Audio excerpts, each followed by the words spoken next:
A Câmara Municipal de Macaé está sempre conectada com o que mais importa, você. Aqui debatemos educação, saúde, segurança e muito mais. E tudo está ao seu alcance. Siga a Câmara nas redes sociais. Assista a sessões, entrevistas, projetos e votações. E participe das decisões que ajudam a construir o futuro da cidade. Câmara Municipal de Macaé, sempre conectada com você.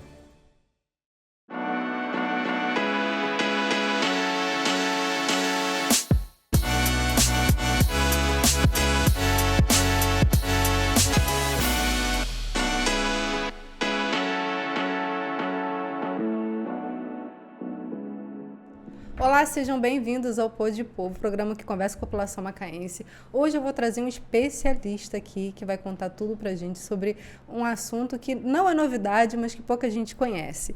Para quem não sabe, 80% das doenças crônicas, elas são desenvolvidas por maus hábitos. Mas a boa notícia é que se é um mau hábito, você pode melhorar. E para essa conversa, eu vou conversar com o Carlos Emir. Ele é um dos melhores médicos que a gente tem no município, com certeza um dos melhores do Brasil também. 25 anos de experiência, né, Carlos Emir? De formado, 30. 30 anos de formado. 26 de cardiologista. Mas hoje a gente vai falar sobre a medicina do estilo de vida e a ciência da mudança. É isso aí. Muito prazer te receber aqui, Carlos Emir. Obrigado por participar aqui com a gente, tirar esse tempo com a gente. Bom, Joyce, primeiro prazer é todo meu, né?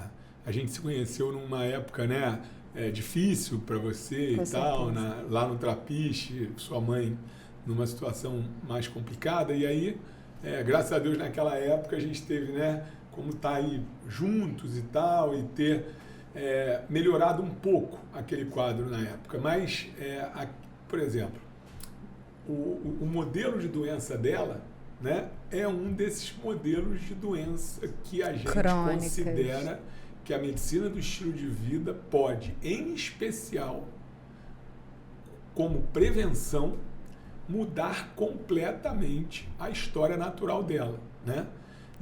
Isso que você falou aí, basicamente, o que seria essa tal de medicina do estilo de vida, exatamente. Né?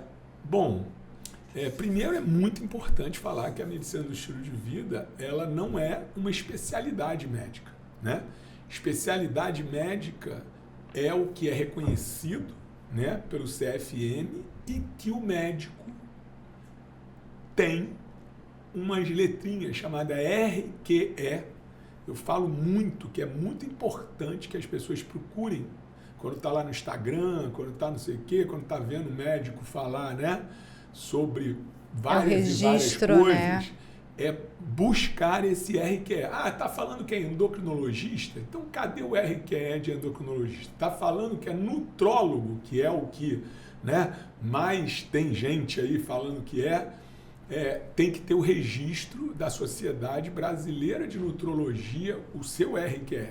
Eu tenho o meu de cardiologia, né? Só que, em qualquer especialidade médica, qualquer um, você pode e deve adicionar conhecimentos de outras áreas, até de outras especialidades. E aí, basicamente, foi o que eu resolvi fazer, né? A medicina do estilo de vida é uma área de atuação, né, que tem diretrizes. E uma área de atuação que busca o quê? Busca, através de mudanças comportamentais, ou seja, que a gente possa ajudar a que os nossos pacientes, quem nos procura, possam mudar os seus hábitos, mudar comportamentos, através da utilização de técnicas, de habilidades da ciência da mudança, técnicas que são balizadas em evidência. Evidência científica, tem evidência científica, evidências sociais, evidências, né? Por exemplo, quando você pega as ciências sociais, né? Quando você pega a psicologia, basicamente você não vai esperar que o que se chama de baseado, né, em evidência seja a mesma coisa que a gente busca na medicina, porque na medicina, em especial na cardiologia, O baseado em evidência, para você dar um tal remédio para uma tal doença, você tem que ter estudos grandes, com vários pacientes, de diversos locais do mundo. Uma comprovação, né? Diversos locais do mundo, que o paciente não esteja vendo ou sabendo o que está tomando ou não, para que você tenha a menor... a gente chama de blindado. Randomizado, duplo cego. E diferente do que a gente vê muito hoje aí. Então, assim, eu acho que para começar falando sobre essa coisa de medicina do estilo de vida, eu acho que uma coisa boa, importante pontuar.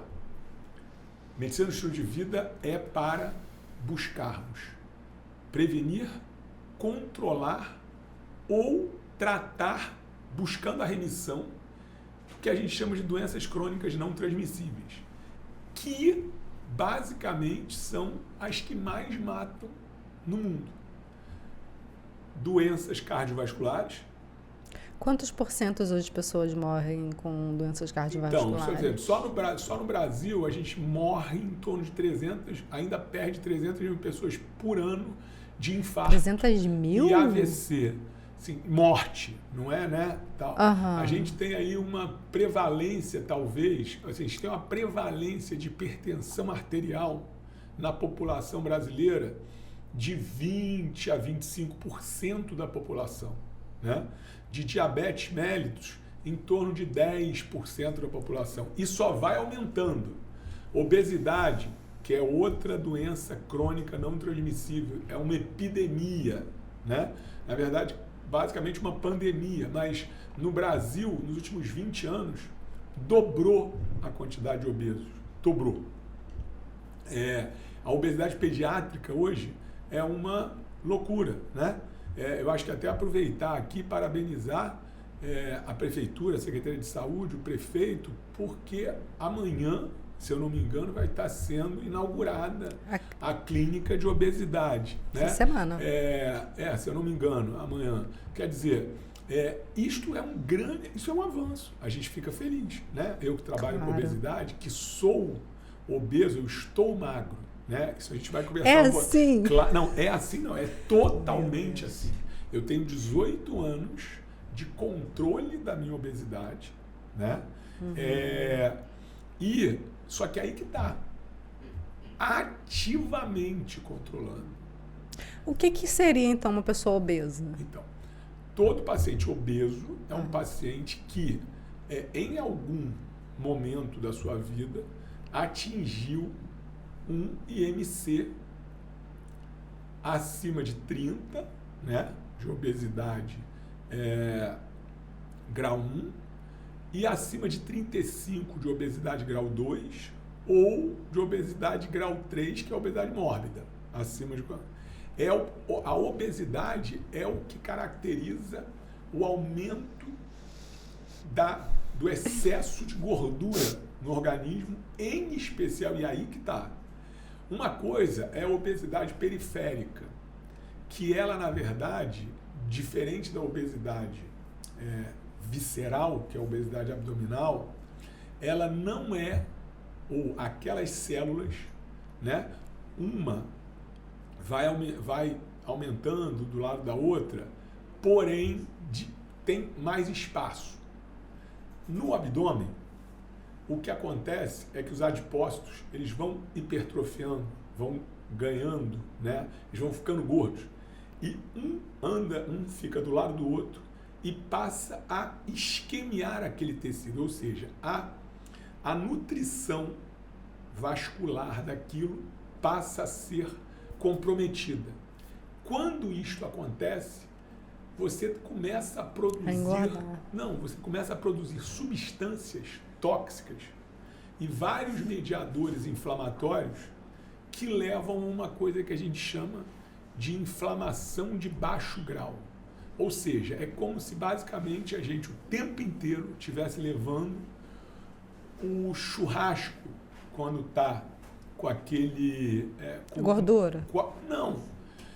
Quando o carvão está vermelhinho, né, como se fosse a brasa, não está pegando fogo, mas a brasa está ligada o tempo todo. Está quente. Então a gente tem uma inflamação de baixo grau e isso aumenta em muito o risco de AVC, o risco de infarto, o risco de insuficiência cardíaca, que é quando a pessoa começa naquela falta de ar, etc. Então, as doenças, elas, basicamente, todas essas doenças crônicas não transmissíveis acabam tendo uma ligação uma com a outra. Quer dizer, elas se autoalimentam, infelizmente. Então, a obesidade leva à pressão alta, leva ao diabetes. É um efeito em cadeia. Em cadeia. Ela auxilia muito a que a pessoa tenha o que a gente chama de apneia obstrutiva do sono, que é aquela coisa de roncar à noite, que é no outro dia, fica dormindo. Dorme mal. Dorme mal, acorda toda hora, dá soluço. E as pessoas do lado, que dormem do lado, falam que veem a pessoa parar de respirar.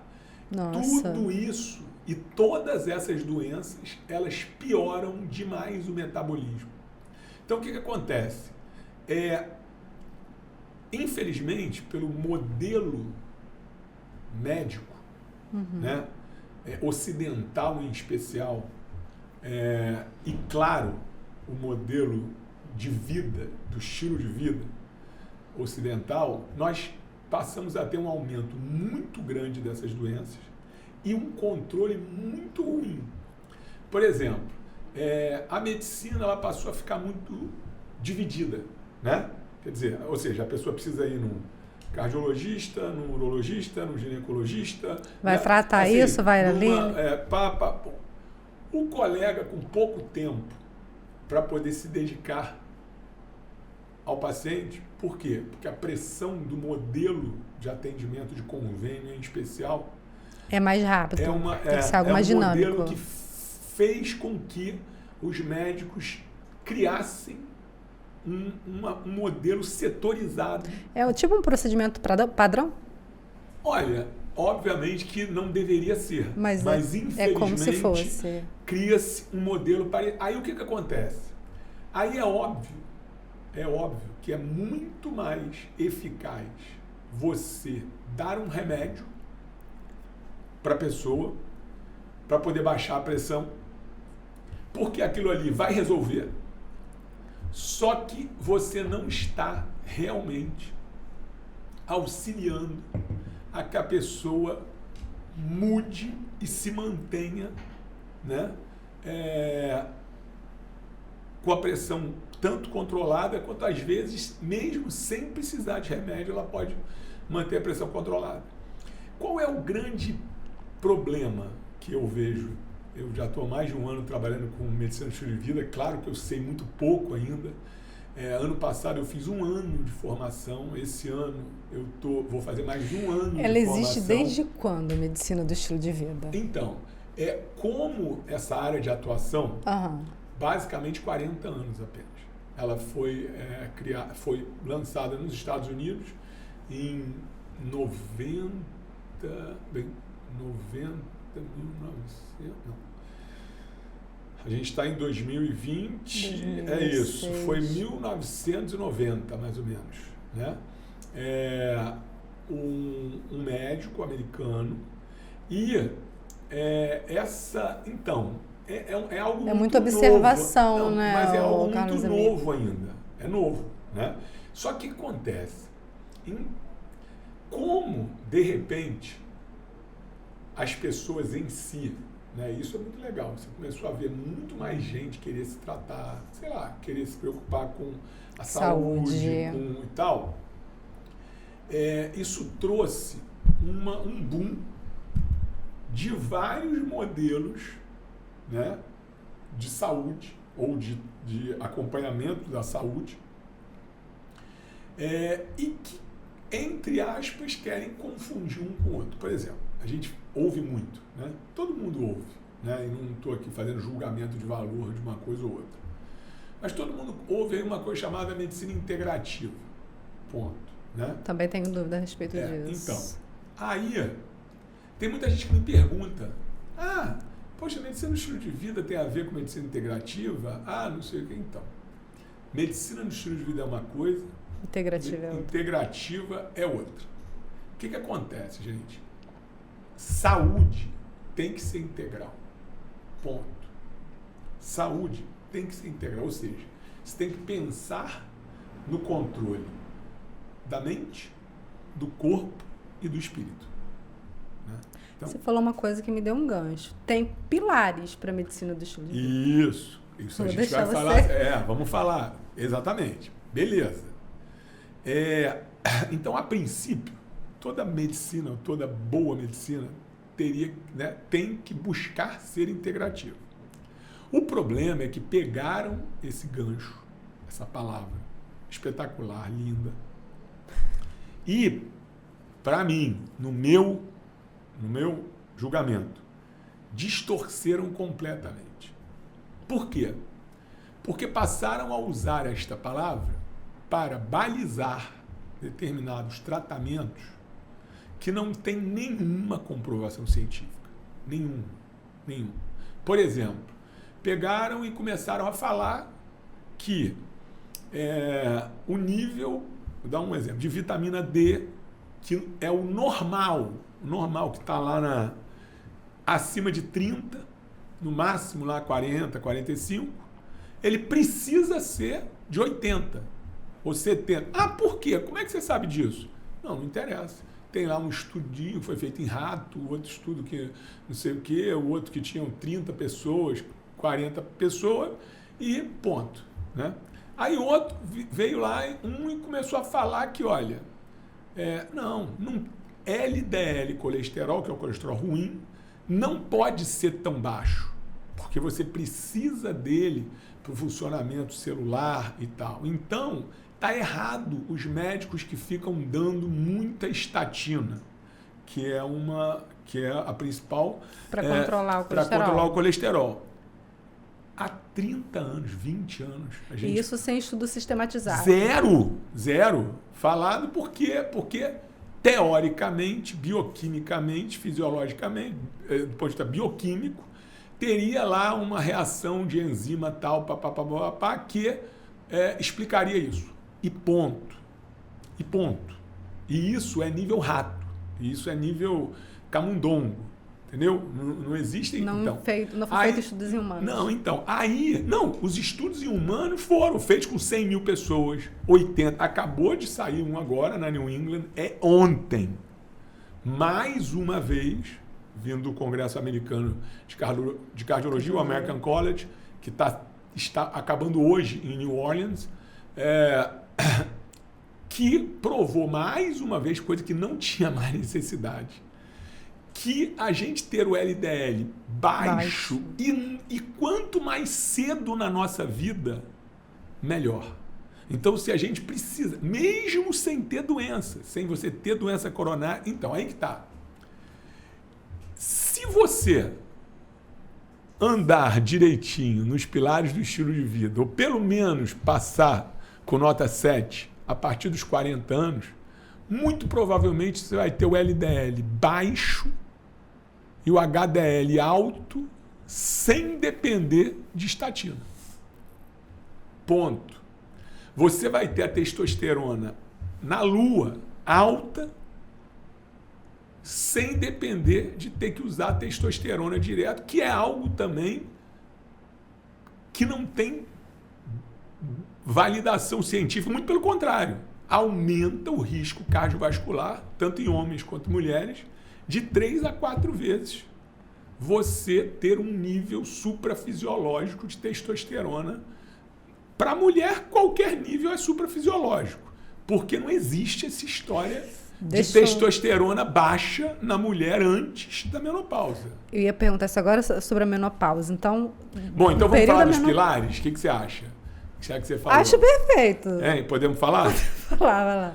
Olha, eu acho que assim, né, se basicamente ficar muita informação e vocês tiverem que guardar uma coisa só desse podcast, é isso. Os pilares. Quais são hoje os 7 pilares da medicina do estilo de vida? Você sabe? Você sabe. Fala aí pra mim. Fala algum, pelo menos, 2. Sono, né? Sono é o terceiro pilar. O social. Conexões sociais é o quinto pilar. Isso a gente vai falar. Então, vou falar direitinho, né? Controle de consumo de tóxicos. Tóxicos. Basicamente, é o sexto pilar. Então, vamos do 1 para frente. Vamos. 1, alimentação. Ponto. Pirâmide, né? Os japoneses, né, no passado, os médicos da ancestrais, já falavam que, basicamente, o que a gente precisa em cada refeição para se manter vivo cabe na palma da nossa mão. Sem dúvida nenhuma, a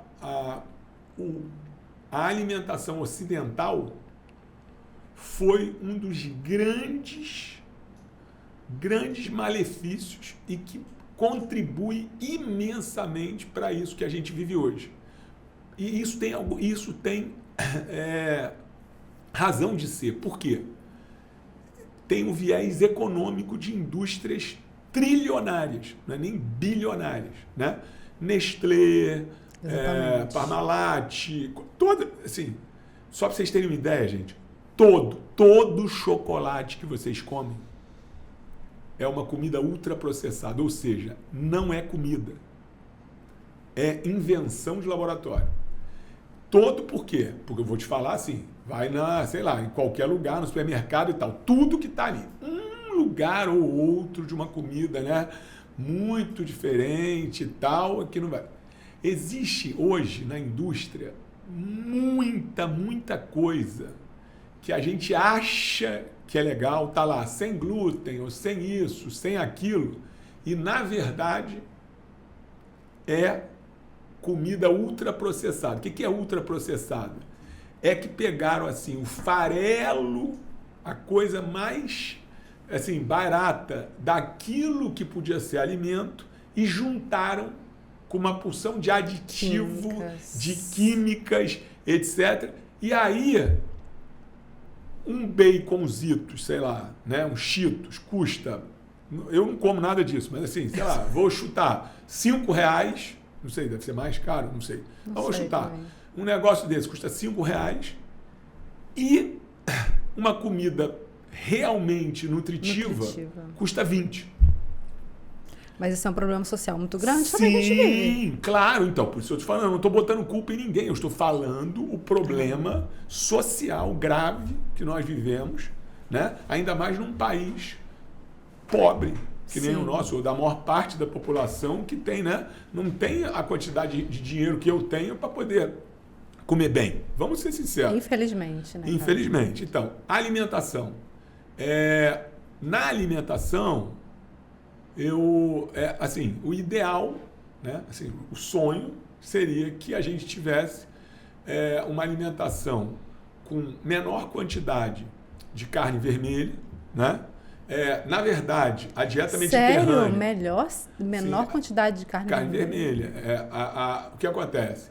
Peixes oleaginosas são de valor nutritivo, assim, são menos inflamatórios no futuro. Agora, se você me falar o seguinte, é melhor a pessoa então não comer nada de carne? Não precisa ser vegano, não precisa ser...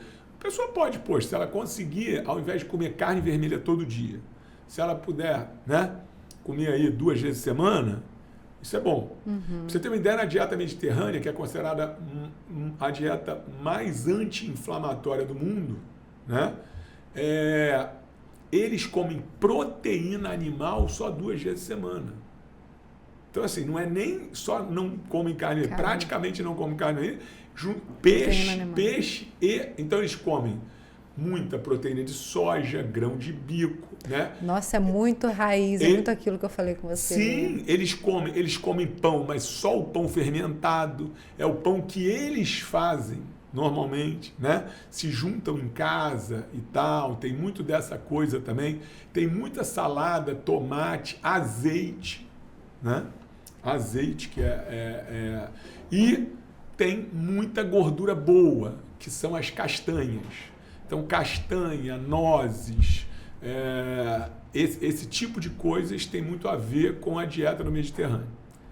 A segunda é movimento. Movimento. Atividade física. Mas então, movimento não é apenas atividade física. Movimento é se movimentar mesmo. Vou te dar um exemplo. Olha, isso mudou a minha vida. Do ano passado para cá, estar estudando e entrar na medicina do estilo de vida me fez sair de 98, 99 quilos para entre 90 e 91 novamente. Ponto. Né? Entre 90 e 91, que é o que eu estou hoje. E um hábito, e é isso que é a mudança, um hábito que eu sempre tive. Eu basicamente trabalhava sentado o tempo inteiro. O tempo todo. Por quê? De manhã fazendo exame, de tarde fazendo consulta. De manhã fazendo exame, de tarde fazendo consulta. Todo mundo que fica sentado de 10 a 11 horas por dia diminui em média 6 a 7 anos de vida. 6 a 7 anos de vida do que se esperaria. Então, o que acontece? Sentar é algo que, a princípio, tem que ser minimizado. A minha vida hoje eu botei até isso no meu Instagram uma época. Eu faço os meus exames em pé. Então, a minha parte da manhã, eu trabalho em pé. E a parte da tarde, quando eu estou fazendo exame em pé. E quando você está consultando? E quando eu estou fazendo consulta, sentado, óbvio. Mas se eu ficar 1 hora sentado, 1 hora e pouco, eu levanto 5 minutinhos que seja. Então, assim, é isso, não tem jeito. A rotina é fundamental na vida. Então, movimento. O que é o ideal? O ideal está no que o American College fala. É você fazer entre 150 a 300 minutos de atividade física semanal. No máximo de dias que você puder. Se você puder fazer atividade física todos os dias, obviamente que intercalando, melhor. Mas no mínimo que seja 5 vezes na semana. E aí você precisa fazer pelo menos 2 vezes por semana de atividade resistida, que seria musculação, que é o que vai nos dar a poupança. A poupança do estilo de vida chama-se músculo. Você precisa chegar acima dos 60 anos tendo músculo. As pessoas, muitas delas, se preocupam em poupar dinheiro, e tal, e aí esquecem... Chega no final da vida, está sem saúde, vai o dinheiro todo. Esquecem de poupar músculo. Então, assim, movimento, eu já falei. Terceiro, sono. Sono depende de rotina. É necessário dormir e acordar no mesmo horário.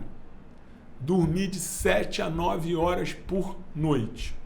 Não é menos de 7, não é mais de 9. Os dois extremos têm modelo de aumento de mortalidade. Os dois extremos. Se passar de 9, também. O ideal não é isso. Não é. Se você ficar dormindo todo dia 12 horas, 9 horas, 10 horas, é ruim. Tem alguma coisa errada.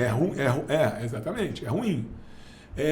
E também não dá para... Um dia eu durmo 6 horas da tarde, outro dia eu durmo 8, outro dia eu durmo meia-noite. As pessoas que vivem nesse jet lag social, né? Uhum. Que, poxa, não conseguem ter uma rotina, isso é prejudicial para a saúde. Aumenta, obviamente, também o que mais traz dificuldade é a apneia obstrutiva do sono. E a gente vai falar de menopausa. Mas só no quarto... O quarto, conexões sociais, né? Ou seja, já é baseado em evidência demais de que isolamento aumenta a mortalidade. Isolamento gera depressão, isolamento gera a dificuldade que nós temos de mudar. Pode falar. Você e vê, tem por exemplo, e tem uma que o pessoal está soltando agora, né? Aprenda a viajar sozinho. Tudo bem, a pessoa pode aprender. Olha só, você pode viajar sozinho, não tem problema. Só que o que você precisa fazer? Só para você ter uma ideia, no que a gente aprende na formação de medicina de estilo de vida, conexão social você faz ativamente. Você não, por exemplo, você está num restaurante, aí você vai almoçar sozinho. Tá, sei lá, sentou, beleza. Senta no bar. Senta no bar. Porque no bar tem alguma chance de você puxar uma conversa com alguém. E não é que você vai, tô procurando um homem, uma mulher, não é nada disso. Uhum. É o seguinte, o network é importante para tudo na vida, mas uma das coisas também é para o seu estilo de vida, né?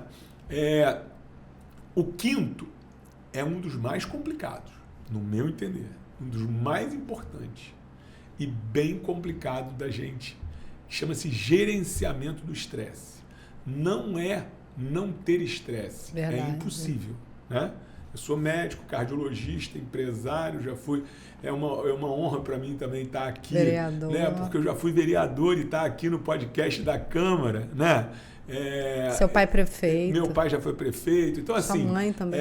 Família toda. Minha mãe foi deputada, né? Chegou a ser presidente da Assembleia do Estado do Rio. Então, assim, mas eu acho que assim, o fato de eu ter vivido naquela casa, né? Ter tido experiências, e que, na verdade, eu fui para aquela casa naquela época com a minha mente muito focada em que eu precisava estar lá para ajudar a cidade a mudar a sua qualidade. Naquela época, eu pensava assim... Você já tinha do atendimento cardiovascular. E mudamos. O que tem aqui do lado hoje, que é a máquina de cateterismo, serviço de cirurgia cardíaca... São João Batista. Há 20 anos no São João Batista, para toda uma região, e desde 2013, pelo SUS, reconhecido, etc. e tal, foi trabalho nosso. O trabalho do início, o trabalho político, o trabalho de criar o modelo, etc. e tal. Então, assim, eu me sinto assim, muito orgulhoso, porque eu sei o quanto... Olha só, toda hora eu vejo no nosso grupo lá da regulação, toda hora. Pô, tem uma vaga aí no CTI, tem um infarto lá no Lagomar, na UPA do Lagomar. Tá vindo um infarto de Conceição de Macabu. Meu Deus. Não sei o que lá, tá vindo um infarto do pronto-socorro municipal. Não sei o que lá, poxa, tá vindo... É o seguinte, e isso tudo hoje funciona sem nem ter nada a ver comigo. Nada a ver. Ou seja, o médico novo que está lá não sei aonde, o cara faz o eletro lá, já sabe o que tem que fazer, chama... Tudo isso pelo SUS, sem custo, com a mesma qualidade de alguém que... Tem plano de saúde. E aí, no momento que nós conseguimos aquilo em 2013, eu me lembro muito bem, porque naquela época eu fui novamente convocado para estar vereador. Você era suplente? Eu era suplente. Ainda Eduardo era o presidente, e aí um vereador ia sair naquela eleição. Quando me convocou, eu fui lá e renunciei. Eu falei, não, eu não tenho mais nada para fazer aqui. Com todo respeito aos meus eleitores, etc. Mas então eu vou fazer aquela pergunta que eu te fiz. Pode falar. Mas podemos só acabar os pilares? Vai. Então, assim, gerenciamento do estresse, gente, é algo difícil para qualquer um, né? Você vê, eu sou médico, etc. e tal. 3 anos seguidos, é muito mais tempo que eu faço, mas assim, 3 anos seguidos faço terapia, TCC, toda semana. Hoje eu tenho, né, a Flavinha, 7h15 da noite. Ou seja, porque não é fácil você gerenciar o estresse. Não é fácil, né? Tem muitas coisas. Agora, o que é muito legal na medicina do estilo de vida e nos pilares? Sabe qual é um dos principais causadores de melhor gerenciamento do estresse, ou seja, um dos melhores tratamentos para gerenciar o estresse? Qual? Atividade física, movimento. Sabe qual é um dos melhores reguladores do sono? Atividade física. Sabe qual é um dos melhores potenciais para você fazer atividade física sem ter problema depois, alimentação ajustada com a quantidade de proteína, carboidrato, gordura necessária. Então, existe... por isso, precisa de médico bom. Não precisa só de médico, né? Eu vou te falar depois como é que eu trabalho, por exemplo, né? E como é que... Mas, vamos lá. A gente já falou de 5. Os tóxicos, né? Que é a parte de cigarro e de bebida. Né? Por exemplo, eu trabalho com um software que é muito avançado, que consegue olhar os pilares, tem várias perguntas baseadas em evidência, etc. e tal, e a gente faz nesses 6 pilares. Né? Mas, por exemplo, se a pessoa fuma um cigarro, já dá vermelho para o tóxico de cigarro. Né? Para você ter uma ideia, como assim... Então, na verdade, a ingestão deveria ser 0. Cigarro, sim. Álcool, hoje, também cada vez mais está... Hoje, pela medicina baseada em evidência, é álcool 0 também. Ponto. Álcool é associado com aumento de demência, álcool é associado com... álcool é associado com diminuição da potencialidade de você fazer atividade física e se manter, do que a gente chama de recovery, quer dizer, depois, né, da atividade, para poder continuar o dia a dia. Tem várias e várias questões. Dependendo da quantidade, não é tanto quanto cigarro. Mas se você falar o seguinte, o que seria o ideal? O ideal é álcool 0. E a juventude de hoje, no mundo, ela bebe menos do que a gente bebia. Ponto. Mas eles, infelizmente, usam outros tipos de coisas e também, usam muito remédio psicotrópico. Quer dizer, ou seja, por depressão, por psicoestimulantes, etc. e tal. E o 7º pilar, que cada vez mais está muito, muito, muito importante, é o pilar da espiritualidade. Né? Quer dizer, ele hoje... A pessoa tem uma conexão. Isso. Não é religiosidade.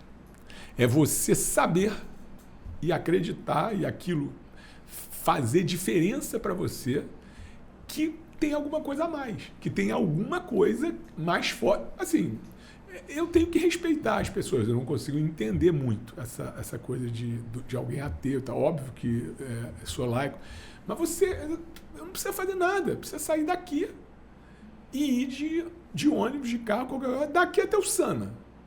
O que você vai olhar do lado? Não tem como ter sido um Big Bang. É sério, assim, é de coração. E já foi comprovado também que não tem como ser o Big Bang. Você só precisa olhar para o lado. Porque é sério, assim, se for daqui para Bicuda, eu não estou falando nada de... não tem como não ter alguma coisa muito... Né? E quem é médico ainda teria... Um arquiteto maior. É isso. E quem é médico ainda tem uma coisa mais complicada, porque a fisiologia humana é uma coisa assim... Olha, gasta muito. É impressionante como que... Quem conseguiu inventar tanta enzima, tanto não sei o quê, tanta ultramolécula. É impressionante. A fisiologia cardiovascular é um negócio lindo, do ponto de vista de ser fechado, de mudar a pressão para cá, para lá. Bom, olha só. Já falei aqui. Eu tenho que saber o que mais. Pelo menos, olha, eu já falei dos pilares. Tá. Falamos do que trata, né? Que o modelo é ciência da mudança, né? Como que esse modelo na cardiologia funciona? Então, o que acontece? A cardiologia, provavelmente, foi uma das primeiras especialidades. Por exemplo, esse livro aqui é o primeiro livro do mundo. Ai, mostra aqui, Carlos. Esse livro aqui é um primeiro livro do mundo. Por exemplo, nós temos um médico macaense, Dr. Gleison Guimarães, que fez o capítulo do sono desse são livro. com coautores. Claro, são dezenas, assim, ou seja, os autores solicitaram a pessoas que são muito especialistas, que comungam com esse modelo, né? Sim. Gleice foi meu professor, então assim, eu sou meio puxa-saco. Foi e continua professor sendo. Precisa ter professor. Foi e continua sendo. Então, e ele fez né? E aí o de hipertensão foi outro, o de não sei o que lá foi outro e tal. Por que isso? Porque, na verdade, é o seguinte, dentro da cardiologia, basicamente é onde estão a maior parte das doenças crônicas não transmissíveis que a medicina do estilo de vida é que vai. Né? Porque, assim, olha, eu sou cardiologista há quase 30 anos, né? Então, não, óbvio que assim, não vou falar que não sou um bom médico, porque a maior parte das pessoas, graças a Deus, né, a sociedade fala por isso. Mas tem muito paciente meu que assim, tudo bem, ele vai lá todo ano, volta, tá tomando aquele mesmo remedinho e tal. Eu protegi, mas será que eu mudei aquela coisa do que realmente pode fazer a diferença nele? Eu sempre tive essa inquietação. É mais ou menos uma coisa que eu não estava muito feliz, entendeu? E esse que é o legal, porque não tem nada a ver com grana, não tem nada, não, é sério, porque você trabalha, você ganha, tudo bem, e graças a Deus minhas filhas estão bem, né? As duas morando fora e consequência, né? Então, e eu morando, mas então era uma medicina que assim, eu gosto, mas eu sabia que faltava alguma coisa. E aí isso apareceu na minha frente, assim, meio que do nada, né? Foi um pouco isso. Como? Do nada? Não, foi um pouco do nada, por quê? Até para depois falar sobre onde a cardiologia entra nisso, né? Eu tinha essa inquietação e aí estava no Rio, passando uns dias com muito irmão meu. Nós temos residência de cardiologia há 25 anos juntos em São Paulo, já viajamos no mundo, sei lá, por causa da cardiologia e tal, alguns lugares pelo menos. E aí, de vez em quando falava com ele. Ele não é daqui, Mato Grosso do Sul. Aí ele, vamos jantar lá, tá. Aí fala pra mim o que você tá sentindo, o que você acha. Aí isso pra cá, isso pra lá, tô pensando, Ricardo, não sei se era a crise dos 50. Não tem aquela coisa? Eu não cheguei lá. Não sei se era a crise, eu tenho 54 já, mas eu já tava com 53 quando rolou isso. Aí não sei o que, ele falou, cara, aí eu falei com ele uma coisa. Aí ele falou, você tá maluco? Nada a ver, não sei o quê. Tô te falando, isso aí não vai dar nada. Ele falou, cara, vai fazer nutrologia. Eu falei, Ricardo, isso aí é modinha, cara. Todo mundo não sei o quê, para com isso e aquilo. Não, cara, vou te mostrar aqui isso e aquilo e tal. Ele, me mostrou algumas coisas. Eu falei, cara, eu conhecia 2 ou 3 pessoas que tinham feito essa formação nesse lugar e realmente séria e tal, Aí eu saí procurando, do nada, feito um maluco, me inscrevi. Aí dentro da nutrologia, né? Porque isso que foi ano passado, olha que loucura, com 53 anos, eu fiz 2 formações ao mesmo tempo. Nossa. E graças a Deus passei nas 2, com louvor e tal. Mas acabou que uma tinha a ver com a outra. Aí, no meio do segundo ou terceiro bloco, uma vez por mês ia para São Paulo e tal, a outra muito pela internet, né? Pela não presencial. E aí deu para juntar. Mas aí, moral da história, lá em São Paulo eu vi uma aula durante a nutrologia, hein? Uma aula de uma professora de 70 anos sobre a saúde da mulher, saúde nutrológica da mulher e tal, falando de menopausa, de climatério e tal, e assim, todos os slides com medicina no estilo de vida, todos. Eu olhando assim, que negócio é esse, cara? Que negócio é esse? Eu fui lá, tirei uma foto do negócio, aí, num intervalo, eu saí pesquisando. Aí fui ver tal. Falei, cara... Aí eu fui e me inscrevi para saber se eu podia fazer essa medicina no estilo de vida.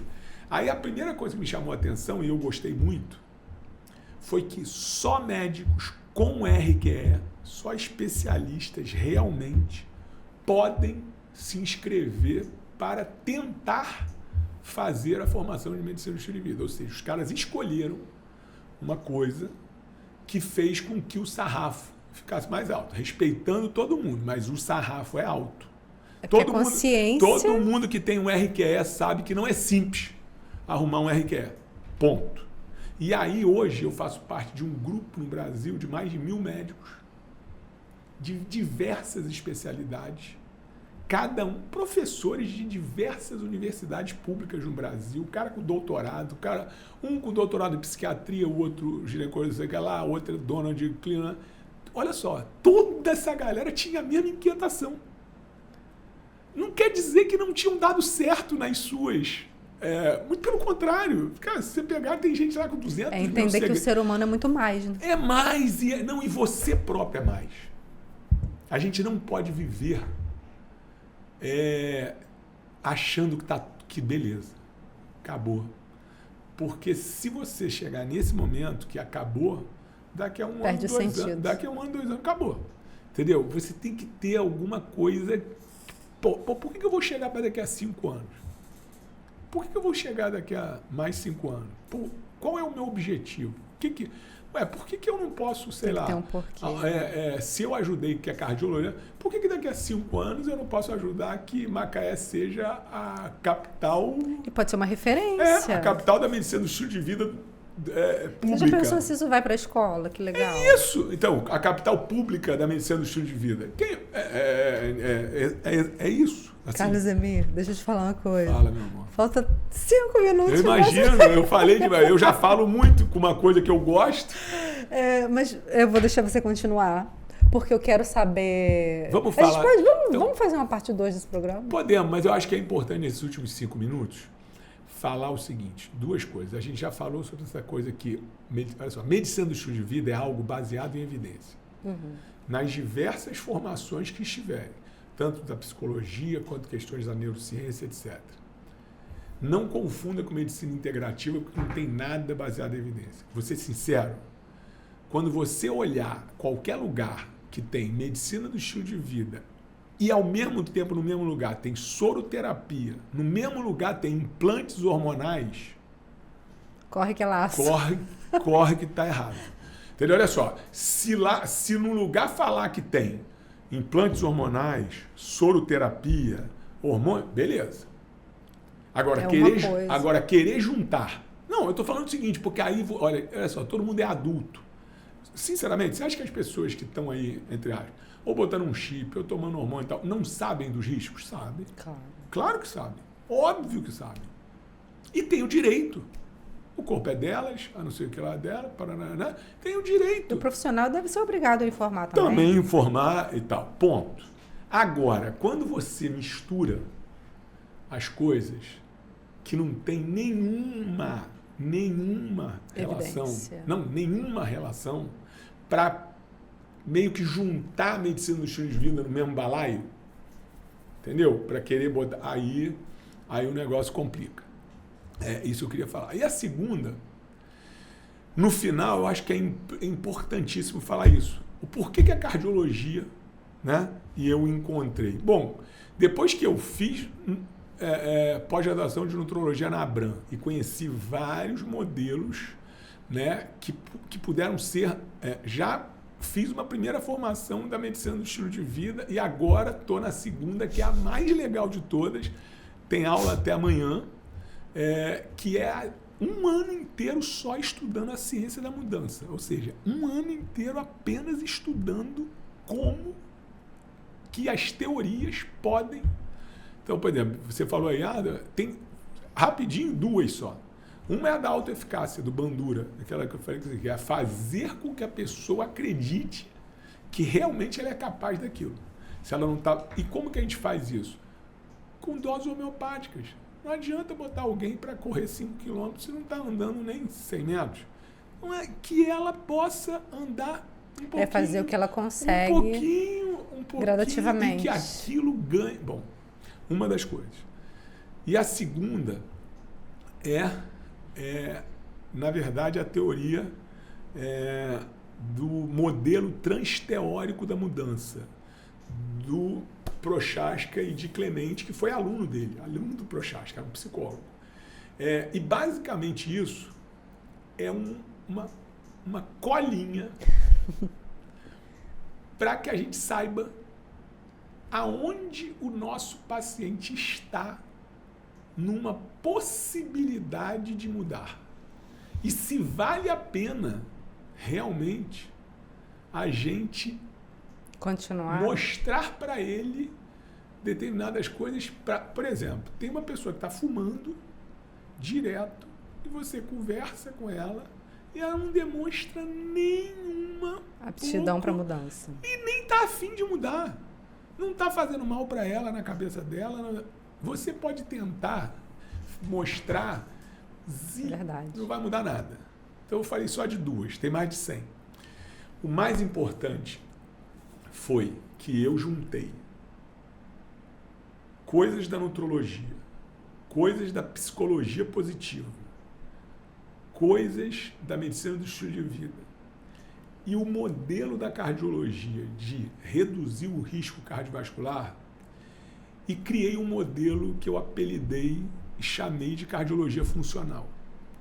E é isso hoje que eu tento ajudar meus pacientes que buscam essa. E aí que tá. Mudança, só que né? o que a gente faz na medicina do estilo de vida para isso? A gente não joga em tudo. Você tem que pegar esse modelo e falar, vem cá, em que eu vou realmente trabalhar com isso? E aí hoje eu trabalho com isso em obesidade e em pós-bariátrico. Ponto. Por exemplo, eu não pego um paciente hipertenso meu e falo para ele que, olha, eu vou fazer um plano com você de hipertensão. Não vou. Então, assim, você focou em duas patologias. Pós-bariátrico, por quê? Obesidade pós-bariátrica ou por quê? Porque eu sou bariátrico. Eu tenho 18 anos nisso. E pouquíssimas pessoas têm o resultado que eu tive. Você está excelente. Então, obrigado. Então, eu sei realmente o quanto a gente precisa se dedicar, fazer qual é a caída ou a volta, a caída, a volta. Então, assim, o meu modelo hoje, e aí, para isso, por quê? Porque essas patologias, elas dependem de um acompanhamento longitudinal. Ninguém muda com uma consulta. Ninguém aprende como ficar na mudança com 1, 2 consultas. Então, eu trabalho com uma coisa que a gente chama de plano de acompanhamento. Eu tenho 2, um de 6 meses e um de 1 ano. E aí, com isso, a gente vai levando essas técnicas. E a gente vai, e cada um, dependendo do que a gente vê da pesquisa que a gente faz, né? Através de um software especial, de perguntas da conversa. E a gente, por quê? E até o retorno deve ser muito positivo, né? Claro, eu tenho nutricionista nisso, eu tenho o preparador físico, que eu confio e que eu normalmente, né? Eu tenho uma psicóloga muito que importante. Trabalha com psicologia positiva, que é treinada em MEV, e que, por exemplo, hoje é segunda. Hoje tem a consulta dela com a Fernanda, que é uma das nossas pacientes, ou seja, e aí assim, a nutrologia me trouxe conhecimentos sobre a perimenopausa e a menopausa, a nutrologia, né?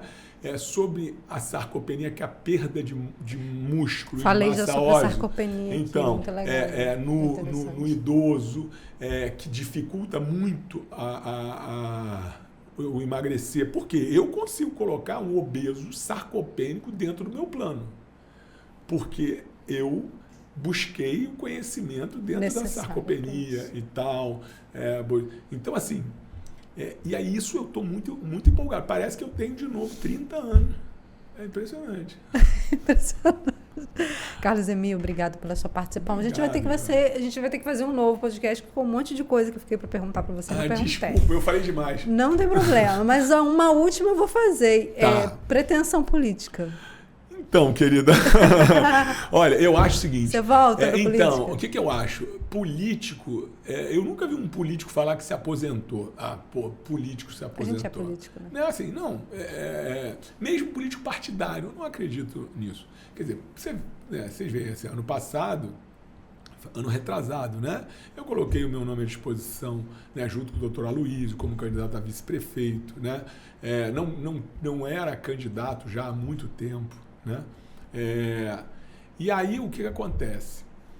Eu falo assim, eu acho que tudo na vida você tem que ter uma razão, o porquê e para quê, né? Todo o tempo que eu fui vereador, que eu fui político, eu perdi dinheiro. Ponto. Ou seja, eu perco dinheiro enquanto eu estou político, porque o meu ganho financeiro depende de horas trabalhadas. De hora trabalhada. Ponto. Então, assim, quando eu tinha um objetivo real, macro, que era a questão da cardiologia, aí dentro desse tempo todo veio a questão da Faculdade de Medicina da UFRJ, que eu ajudei. Mas eu falo da cardiologia porque ali sim, ali fui eu, desde o iniciozinho, que saí buscando... Foi uma semente que você foi plantando, regando. E regando, e botando, indo a Brasília, e fazendo, conversando e tal.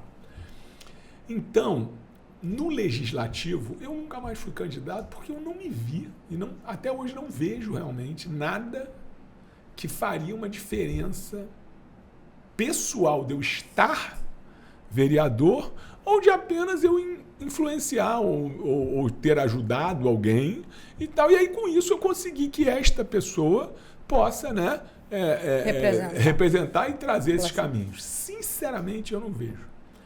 Mas eu sinto que no executivo, e se eu não sentisse isso, eu não teria colocado o meu nome à disposição, né? Para vice-prefeito. Junto com o doutor Aloysio, eu sinto que eu ainda possa vir, em algum momento, a ajudar, né? No modelo, ou na saúde, ou no modelo executivo, etc. Então, acho que a resposta seria essa, né? Eu não falo assim, não, eu sou candidato para a próxima vez. Dessa água não beberei. Não sei o que lá. Mas, acho que talvez se eu tivesse que falar um sim, não, né? Eu falaria não no legislativo e sim no executivo. Muito bem. Obrigada pela sua participação. Sensacional, como sempre. Todo o seu conhecimento deixa a gente aqui... a gente fica alimentado. Né? Eu tava ferrado, porque você tinha lido pra caramba de medicina do estilo de vida. Eu assisti um podcast que eu vou mandar pra você, que foi maravilhoso. Eu gostei tanto, gente, desse tema, que até eu, se eu pudesse, eu trabalharia com isso. Legal, é muito legal. Muito bacana. Então, eu vou agradecer a vocês por terem assistido a gente até aqui. Siga a gente nas redes sociais, siga o Dr. Carlos Emil, nosso queridíssimo médico aqui, o mais macaense que nós temos, fazendo aniversário. Nascido no dia da cidade. Exatamente. Muito obrigada, até a próxima. Valeu.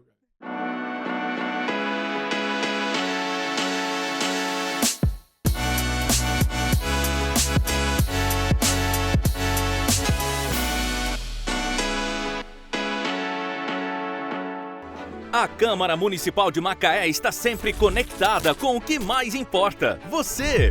Aqui debatemos educação, saúde, segurança e muito mais. E tudo está ao seu alcance. Siga a Câmara nas redes sociais, assista a sessões, entrevistas, projetos e votações. E participe das decisões que ajudam a construir o futuro da cidade. Câmara Municipal de Macaé, sempre conectada com você.